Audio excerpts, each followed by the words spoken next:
Yes!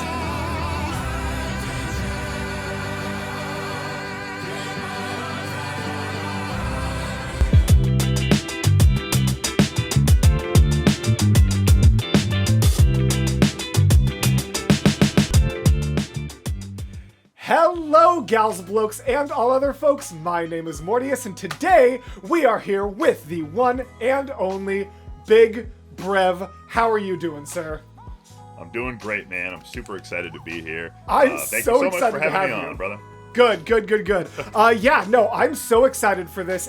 Just because you've been someone on my list of people I've wanted to talk to and have on the channel for a long time, but also, this is my first introduction to your solo music. Every introduction I've had to you so far has been in partnership, collaborations. I've seen you with a ton of people I enjoy in various different formats. You've even been on the channel, I think, a good half dozen times through other people. Awesome. But as far as something just kind of through your own mind, this is going to be our first introduction here with Sound of Silence. So tell me a little bit about just this cover, your mindset going into it, what sets it aside from the millions of other covers that exist of this one. Like, what do we need to know going into this? This one's a big one for me, because as you said, I've done a ton of covers with a lot of other collaborators, and so my kind of fingerprint on YouTube up to this point has been as a guest artist, like it's always like Bass Gang featuring Big Brev, exactly. Or the bass singers of TikTok, or like I did that Halo cover with a bunch of people, and so I really wanted to do a piece for my first like official solo cover. I wanted to do a piece that really hit home for me, and so Sound of Silence is a heavy one. I mean, it's a really heavy one. It hits me pretty hard. So back before, or right actually during, the lockdown, during like the COVID time, I received a diagnosis from a doctor, and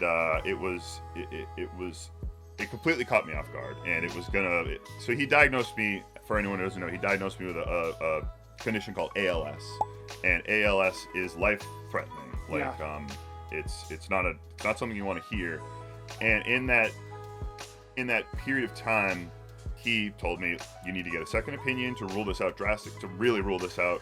But that was what he said, and so for 6 months waiting for a second opinion, I had to believe that I had this awful condition, which I ended up finding out 6 months later that I didn't have. But my whole family, me, none of us knew this. It took me a while.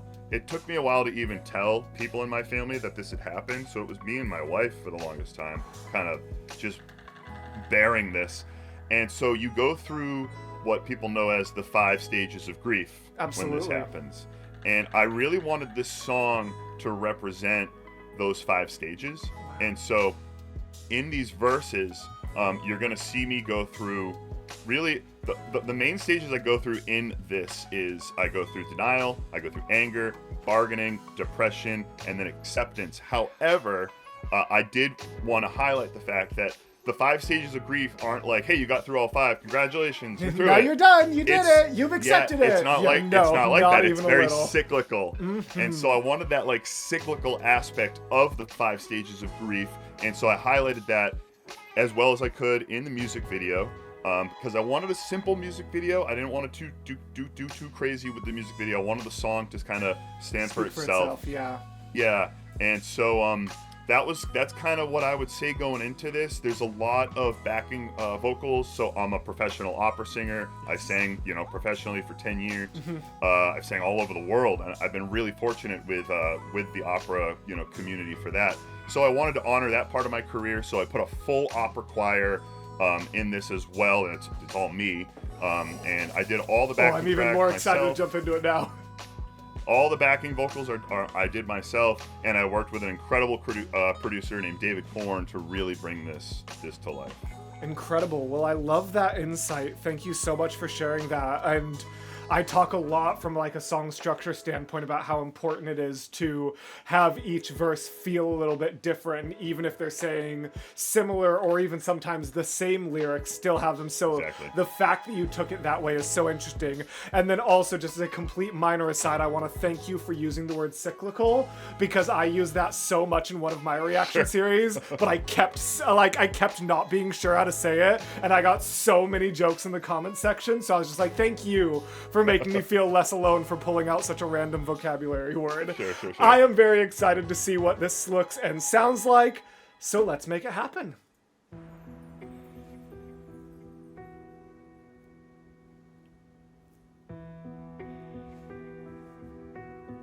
Hello, darkness, my old friend. Ooh, I love octave harmonies from the I've very come start. to talk with you again,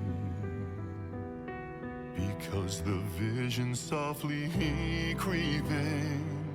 Yes, already have so much to mention. From a instrumental standpoint, I'm curious. Did you do your own instruments? Was that part of the producer you talked about working with? Yep, David Korn. David Korn did the instrumentation for the entire track. Heck yeah. I also, my own EP, I did the exact same thing. My instrumentalist, producer, mixer, master was all the same human. I love the way Because the vision softly. because the has such interesting emotion to it. And that's something that I honestly, like, don't get me wrong, so much impressive about opera performances, and most of it I can't even start to understand. But the thing that I think impresses me the most when it comes to opera performers like you, like Peter, things like that, is the way that in my brain, like, it's either classical singing or like theater singing. Like, Sure. I am capable of either. I can do some very traditional, very classical singing, or I can do like theater kind of conversational singing. But to be able to have classical resonance and personality in your voice is something that literally feels like singing two notes at once for me. Like, it just feels like something you shouldn't be able to do. And the fact that you're able to is really impressive.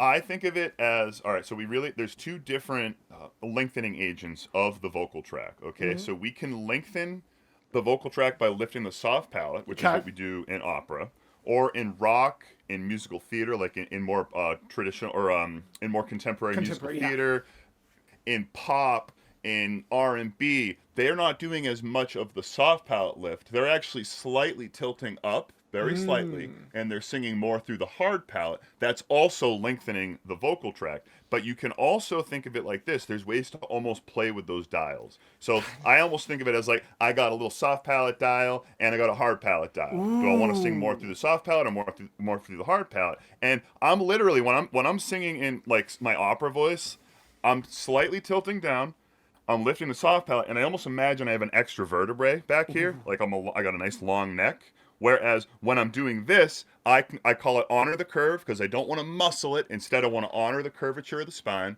keep it nice and relaxed, and now I have freedom in that sound, and I can play with those dials to find those different colors. And if that just blew you all away as much as it did me, make sure you check out the Bass Singer Academy, where you can learn things like that, like absolute crazy, because already I was like, yes, teach me more things, Magic. I like your funny words, Magic Man. Again, because the vision softly creeping Oh, so impressive. left its seeds while I was sleeping, and the vision that was planted in my brain I love how subtle the backing vocals are this early on.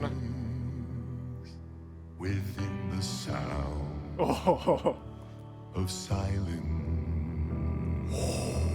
In restless dreams I walked alone.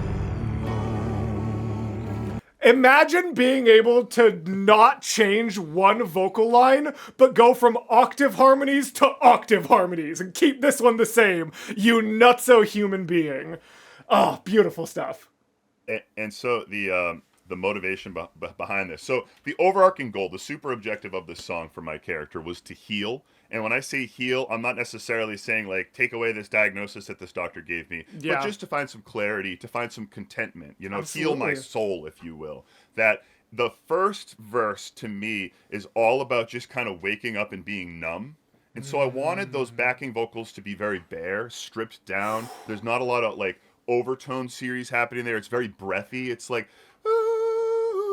where I'm singing with like less fold closure, so I'm Yeah. letting more air escape. And then when I go into this second verse, I wanted those subharmonics to come in there to kind of represent almost like this stoic, like almost like scary figure. Like I think of those subharmonic men as being these stoic, scary, almost demonic presence. But it's funny because as I look at it, during this period of my life, it felt demonic. But now looking back, having already gone through this and healed from it, I look back at that as a great learning experience for me as a part of my life. Like, and those stoic men, I almost feel like they're still in me. You know what I mean? Like, but they're not there to be demonic. They're there to be strength, and that's what I wanted to Yes. signify with those subharmonics. They're like your own. They're like it's standing on the shoulders of giants, except it's still you. You're like building on Yes, top of exactly. it. Oh, Yes. it's amazing, amazing. Of silence. In restless dreams I walked alone. Narrow streets of cobblestone. Neath the halo of a street lamp, I turned my collar to the cold and damp. Again, so much When character my despite the eyes resonance were and strength. stabbed by Hold the on, excuse me, sir. When As I'm my talking about eyes characterization. were stabbed by Stabbed like you did. Yep. That's the third thing Yeah. because you didn't lose the resonance, distortion. you didn't lose the characterization, and you still added. That's like a three-way Venn diagram that normally Yeah, so I mean, like, yeah. think of it, it's like, I wanted it to feel like we're getting stabbed. Eyes are stabbed. Yeah. Where you're getting that, like, the distortion. Yeah, no, I love that you picked up on that. Oh That's yeah, cool. 100%. the flash of a neon light Woo. that split the night. Excuse me. Light that split the night. You're just flexing at this point, man. Just that quick. So to there's three. that. There were three little subtext things there. So it's Ooh. stabbed, which was the distortion. Eyes were stabbed, but then on flash, a slight yodel flip. Eyes were stabbed by the flash of a neon. I missed Because I that. wanted it. I almost wanted it to like a little flash. Yeah. And then between this and then there's the deep note where I have really good compression for the first time on the low notes, and I wanted that to represent like I'm finally coming out of my shell. I'm finally doing it. it's I'm an finally emergence. coming out of my shell. But then you'll notice it goes right back into of silence, which is a little breathier, right? So I haven't quite come out of the shell yet, right? God, you're masterful. Light that split the night and touched the sound of silence. Oh yeah. And in the naked light I saw Yes. 10,000 people, maybe more. Curious about one thing, and then also I'm sure you're going to talk about the vocal delivery, and I'm excited for it. Sure. There's not so much of a lot of people manipulate saw so that it sets up the rhyme with more a little bit better, and you very much didn't. You very much Yeah. saw. Is that just Yep. because you want it to be clear pronunciation, or was Yes. there? Yeah. Okay. It's all pronunciation. Text. I'm text driven. Mm-hmm. Always. Everything that I do is to support the emotion of the text, right? And so I really break down subtext. I'm big on text. Like I already was talking about, like the super objective of the Yes. song. That's a Stanislavski approach. All of this is about the story and the text. And so this part of it now, because we were talking about the five stages of grief, the second stage is anger, right? And that's what I wanted to portray here. Even in the backing vocals, which you can kind of see the shadowy figures behind. Yes. I'm singing tenor up there, and they look angry. They sound a little more angry. The folds are more compressed. They're singing high C's at some part, but they're going through the hard palate instead of the like classical soft palate. All things like this, just to highlight the text. I love it. And so, in a cover like this, obviously, I'm sure if you were writing your own song with you being so text-driven, that you would make sure maybe to include less slant rhymes than someone like me or anyone else might include. Sure. But so for a cover, that text-driven is such a priority that you would rather sacrifice a rhyme scheme to be able to send it through. Well, if you think of it too, Amortius, there's a tension in that too. Ooh. There's a tension in the fact that it isn't rhyming, right? Ooh. Yeah. You're absolutely right. I was thinking intentional. Like your ears want it to rhyme, yeah, and it's not, and so your brain is kind of like there's a discomfort. Man. There's a discomfort, which is exactly right? what you're writing from. Ooh!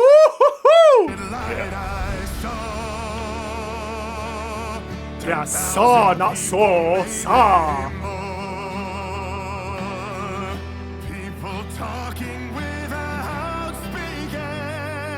God. People hearing without listening. Woo! People writing songs that voices never shared, and no one did. All right, I feel like this is the perfect time to highlight one of my favorite questions that I got to talk to Luke Holt about that I'm so curious for your perspective on. Because this shot just represents both halves of the question I'm about to ask perfectly. Please describe how you feel like your physical health affects your singing. Because it's my favorite question to ask.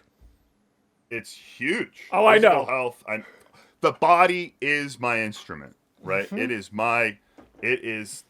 I break singing down into really 4 pillars, right? We've got vowels, consonants, breath, and posture. All 4 of those are my body, but my posture is huge. Whether or not the breathing mechanism is working properly is directly related to health.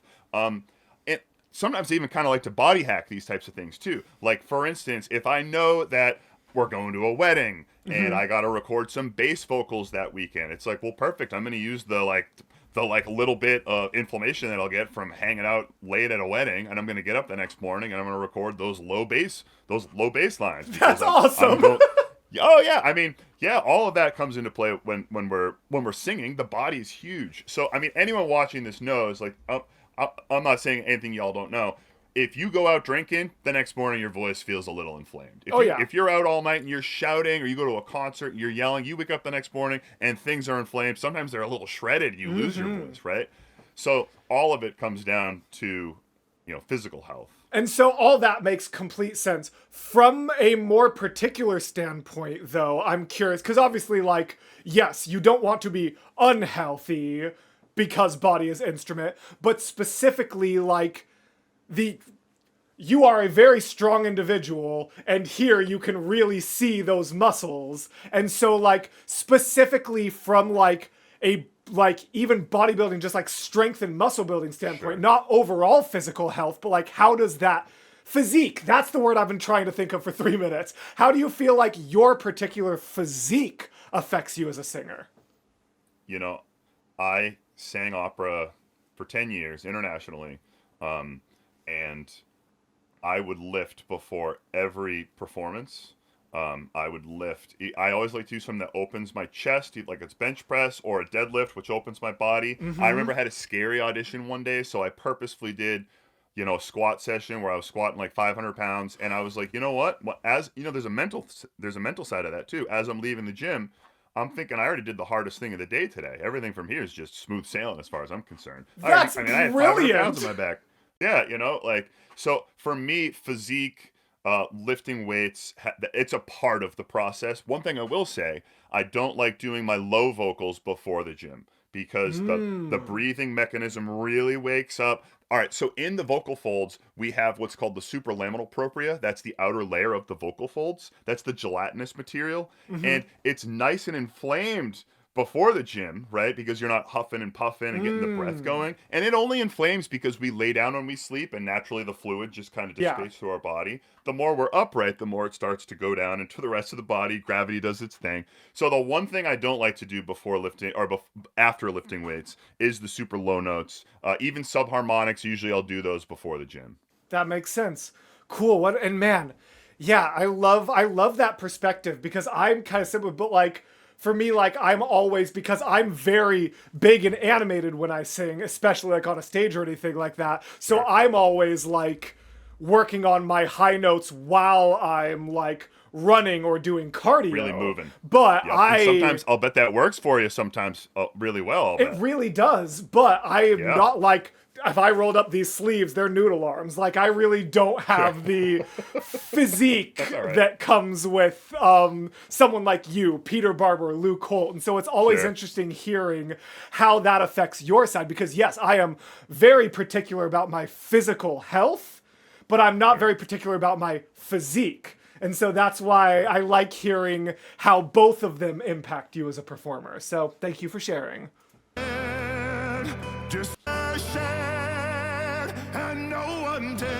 Oh, I love the growl. Whoa. Ooh. Hard D. The hard D. How do you... Shadow valve. Disturb the sound. That is a wild... Sorry to pause so soon after, but that is a fascinating amount of distortion on such a pure vowel. A lot of the times, like when I have some good rock distortion, it's coming from a consonant. Rock, you know? Like if I'm like, I like can't do that. Like having that much on a pure vowel, that's crazy impressive. Well, thank you. A lot of practice. Yeah, like that's to like silence. Like I can do that until the count, but like literally like like I literally wouldn't even know how to approach adding vocal distortion to such a pure vowel like that. That's so impressive. Wow. Fool said I, you do not know. Silence like a cancer grows. Yes, and those backgrounds. Whoa! Excuse me! Excuse me! Yes!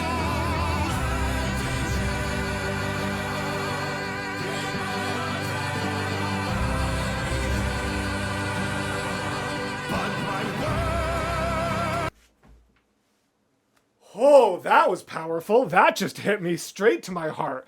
Wow, what an incredible... Yeah. You even if we hadn't talked about it in advance, I would have felt the release from that. That was stunning. I want to hear it one more time and then hear your thoughts on it. Silence like a cancer grows.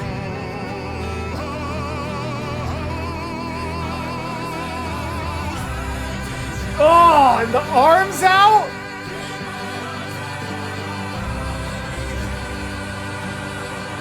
But my words, like silent raindrops fell. Oh. And echo. Wow. Wow. Wow, wow, wow, wow, wow. Talk to me. So this is the bargaining stage. So now we are bargaining, and think of that as like my offering, right? So I even put my arms out. Like, here I am. Show me something. It's to the point where I can't even sing the lyrics. You'll notice that the lead vocals cut out altogether, and that's when I sing that high G, which the G, I wanted it to be that specific note on an A vowel. It's very piercing. Lot of overtones on that note. The G is naturally just like, it's the money note for dramatic baritones in the operatic literature. And so I naturally just have a really bombastic note there, which just happened to line up with the song perfectly. We love when that happens. In that moment, I just didn't even have the strength to sing the lyrics. Just show me something. And that's when the opera choir comes over. They take over the lyrics. But you'll notice that but the words like silent raindrops fell, and then whoosh, it stops, and you just see me kind of looking out into the distance, like I didn't receive really much of an answer at all. I'm still pleading. I'm still looking. Yeah. Wow. What is like the ability to tell a story that well through lyrics that aren't your own is really says a testament to your process and your just ability to put your emotion into your performance. Out in the wells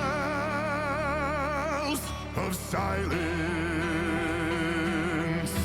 and the people bowed and prayed to the neon gods they lay. Signs flash out its warning in the ways that it was forming.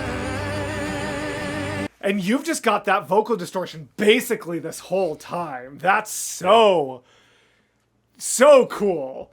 And so obviously you know how to do it healthier than just about anyone else doing it, but like for that long, how do you take care of yourself? How do you make sure that that's not turning into...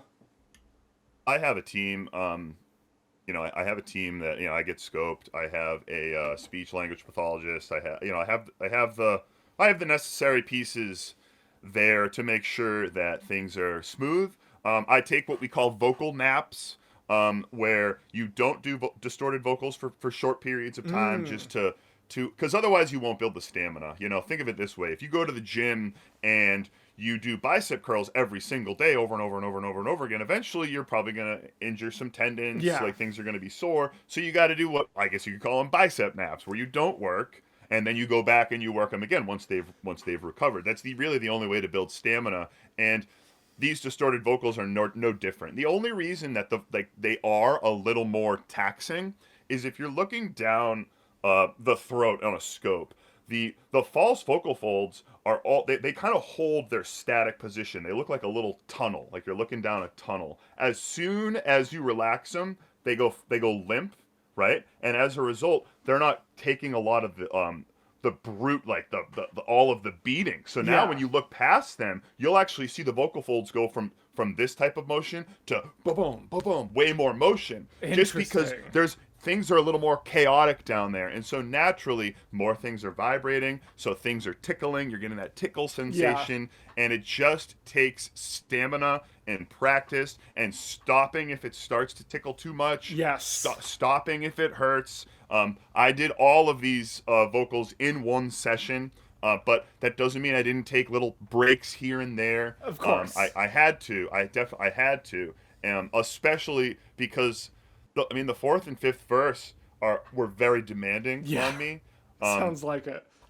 Like when I wanted to get the Neon Gods, I probably sang that Neon Gods, 5 or 6 times, and that's a tough phrase just because I did a little yodel flip going into it. I wanted that weepy sensation, but I also wanted a bright and I wanted to maintain that distortion through it, and so it just took a lot of concentration and falling back on my technique. You hear that, audience? Brev says, oh yeah, that was a tough line because I was just doing 6 things at once with my vocal cords. No biggie. I love these runs too.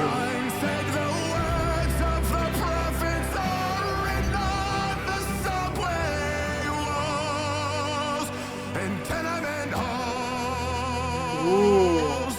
And now less of that distortion as we sort of and whispered in the sound. Excuse me. And whispered in the sound of silence. Okay, that shush was beautiful. That ending was very cool. What on earth?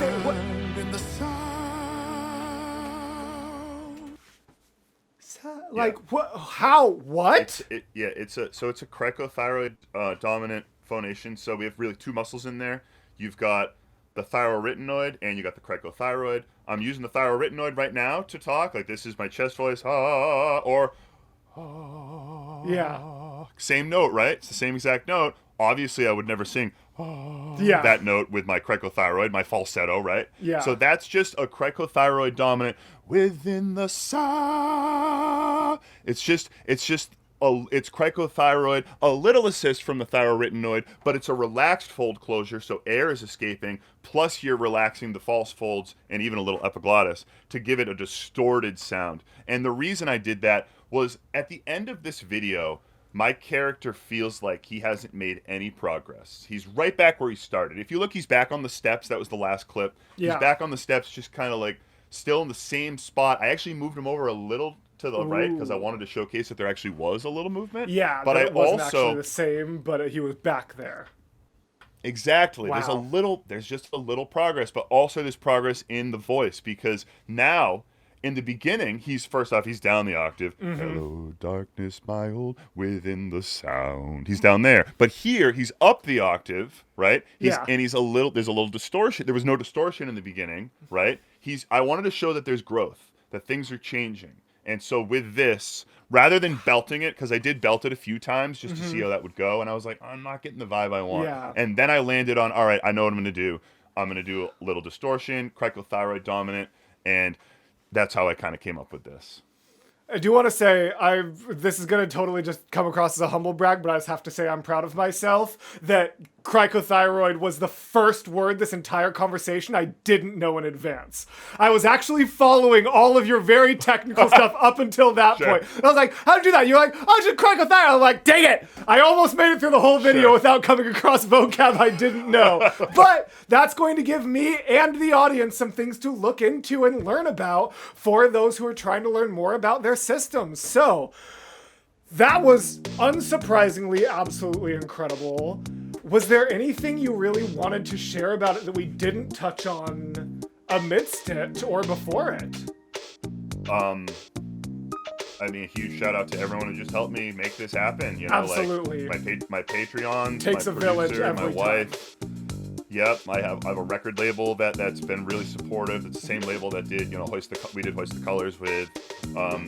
They've been phenomenal with helping me. You know, my producer David Korn, my family, my friends. So yeah, just super grateful to everyone who helped make this a possibility. I mean, it's funny because just a few years ago, all I did was sing opera, and I'm a collegiate voice teacher. Yeah. And that was my life, and it was actually my students. I used to teach at UHart, and it was one of my students at the Hart School that told me you should be singing on TikTok. And if it wasn't for her, because I was like, I don't really do social media, that's not for me. And she was like, no, you should do the Dancing Queen One Breath Challenge. It was that. So like, you can dance, you can jive, that one. And so I did that, and that's the only reason that I've opened up this whole can of worms here of singing on YouTube. I love stories like that. That's awesome. Yeah. So I'm super grateful to all the people that helped me make this. Incredible. Yeah, no, it absolutely takes a village. I would have so much of that same list, my producer, my patrons, my wife, to thank for everything I have going on. So I'm so glad you have a team of people and just a network that could help you get through such a terrifying thing 4 years ago and now turn it into a truly stunning piece of art. So thank you so much for going through it with me. If you are here on the YouTube, don't worry, next week we are going to be hopping into Unholy. If you're on Patreon, you're gonna see it in like 5 minutes, but if you're on YouTube, we will see it next week. And also, make sure you are supporting both me and Brev down in the comments, because not only are we both putting lots of cool art out into the world that we would love for you to see, but one of those arts in the very near future might even be working together. So definitely make sure that you are subscribed, watching all the socials to both me and Brev, and as always, gals, blokes, and all other folks, I will see you in the next video. Goodbye.